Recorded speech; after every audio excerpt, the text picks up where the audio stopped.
আসসালামু আলাইকুম ওয়া রাহমাতুল্লাহ। বর্তমান পৃথিবীতে অভাবী মানুষের অভাব নেই, কিন্তু হযরত ঈসা আলাইহিস সালাম যখন পুনরায় ফিরে আসবেন, তিনি সাদকা গ্রহণকে প্রত্যাখ্যান করবেন। অর্থাৎ কোনো অভাবী মানুষ অথবা গরিব মানুষ পৃথিবীতে থাকবে না। মহান আল্লাহ তাআলার দয়ায় সবাই ধনী হয়ে যাবে, কাজেই সদকা নেয়ার মতো কোনো লোক খুঁজে পাওয়া যাবে না।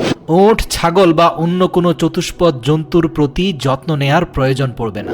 মানুষে মানুষে হিংসা বিদ্বেষ উঠে যাবে, বিষাক্ত সাপের বিষ পর্যন্ত চলে যাবে।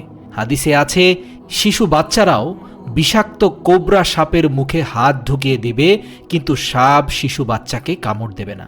এমনইভাবে শিশু ছেলে সিংহের পিঠে উঠে বসবে, যেমনভাবে তারা ঘোড়ার পিঠে উঠে বসে, কিন্তু সিংহ কোনো ক্ষতি তাদের করবে না।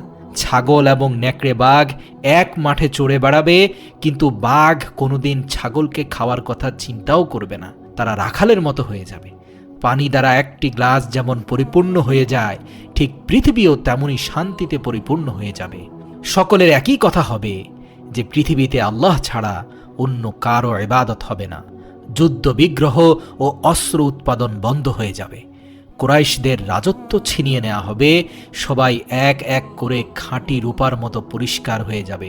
হযরত আদম আলাইহিস সালামের জামানায় যেরকম পৃথিবীতে সকালে রোপণ করলে বিকালেই গাছে ফল পেত, ঠিক একইভাবে সে সময়ও পৃথিবী তার সকল শস্য ক্ষেত্রকে ফলে ফলান্বিত করবে। উৎপাদন বৃদ্ধি পাবে।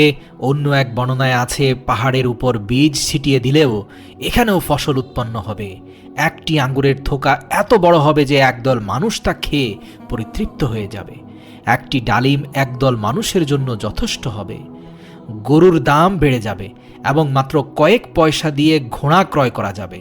গরুর দাম বাড়ায় এবং ঘোড়ার দাম কমার কারণ হলো সমস্ত জমি চাষের উপযোগী হয়ে যাবে, কাজেই গরুর প্রয়োজন হবে বেশি।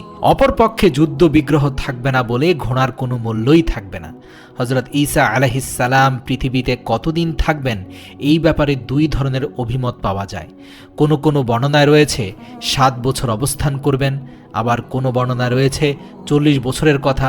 রাসূল সাল্লাল্লাহু আলাইহি সাল্লাম বলেছেন, ঈসা আলাইহিস সালাম 40 বছর পৃথিবীতে অবস্থান করে অতঃপর সাধারণ মানুষের মতো মৃত্যুবরণ করবেন। মুসলমানেরা তার জানাজার পরে তাকে দাফন করবে। রাসূল সাল্লাল্লাহু আলাইহি সাল্লাম বলেন, আমার উম্মতেরা আর হিংসা করবে না, হিংসা বিদ্বেষ উঠে যাবে। সকল মানুষ কালেমা তাইয়্যিবা অর্থাৎ ইসলামের উপর একত্রিত হয়ে যাবে। নবী করিম সাল্লাল্লাহু আলাইহি ওয়াসাল্লাম বলেছেন, আমার উম্মতের ভিতর ন্যায় বিচারক শাসক এবং ইনসাফ প্রতিষ্ঠাকারী নেতা হয়ে এই পৃথিবীতে আসবেন ঈসা আলাইহিস সালাম।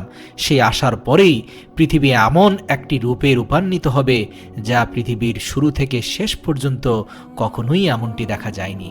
যা দেখে প্রত্যেকটি মানুষ মনের অজান্তে বলে উঠবে, এ যেন কিয়ামতের পূর্বেই, জান্নাত জাহান্নামের পূর্বেই পৃথিবীর বুকে এক টুকরো জান্নাত।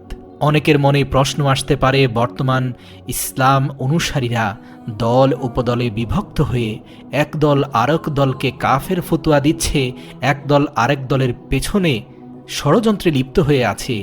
কিন্তু মজার বিষয়, হযরত ঈসা আলাইহিস সালাম আগমন করার সাথে সাথে ইসলামী শরীয়তের অনুসরণ একটি নির্দিষ্ট গন্তব্যের দিকে চলতে থাকবে।